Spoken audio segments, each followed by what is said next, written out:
Are you ready to witness one of the most shocking and savage events in animal history?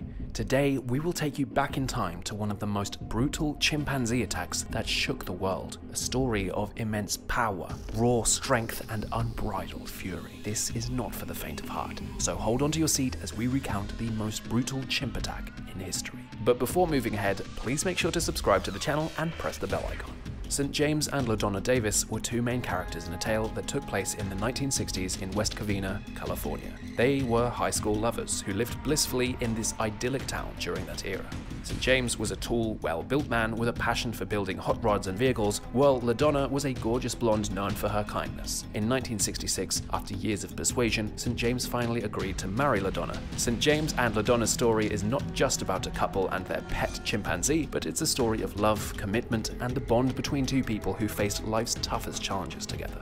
So, 1 year into their marriage, LaDonna was diagnosed with cancer and had to undergo a hysterectomy. This led to her discovery that she could no longer conceive, and she became severely depressed. In a selfless and painful gesture, she even offered separation to St. James so he could start a family with someone who could. But St. James refused and stated they already had a child, a chimpanzee named Mo. Despite LaDonna's inability to have children, the couple never lost their love for each other, and Mo became a cherished family member. The Davises never saw Mo as just a pet, but as a son, a sibling, and a best friend to them both.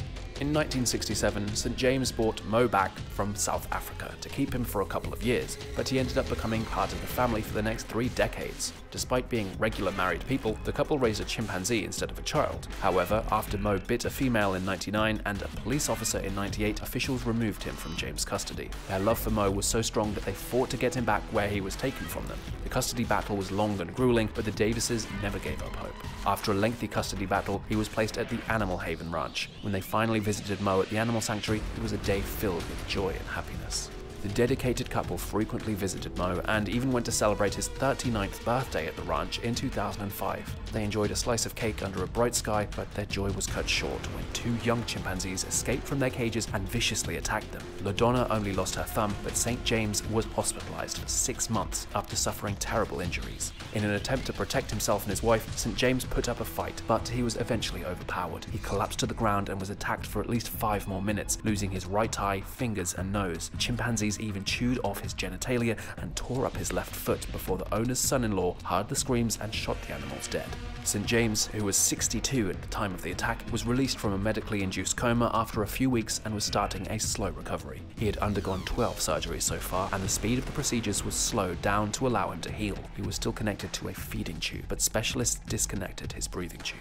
The attack on St. James and LaDonna raises questions about the ethics of keeping wild animals as pets. While it's true that some primates can make great pets, but they are still wild animals with instincts and behaviors that can't be tamed. The attack by Mo on a woman and police officer serves as a reminder that keeping wild animals as pets can be dangerous, and it's best to stick to domesticated animals that are better suited to living with humans. Furthermore, the Animal Haven Ranch, where Mo was placed, has come under scrutiny for its practices and safety measures. Despite their terrible ordeal, St. James and LaDonna never lost their love for each other, and their devotion to Mo never wavered. They continued to visit him at the animal sanctuary and even started a fund to provide better care for him and other animals like him. The couple never saw themselves as victims, but as survivors who were determined to make a difference in the world. So, St. James and LaDonna's story is a testament to the strength of the human spirit, the power of love, and the bond that can exist between two people and their pets. Despite their tragedy, they never lost their love for each other, or their devotion to Mo. Their story serves as a reminder of the importance of treating all living creatures with kindness and respect, and the impact one act of love can have on the world. Thanks for watching, and don't forget to like, comment, and subscribe for more amazing content.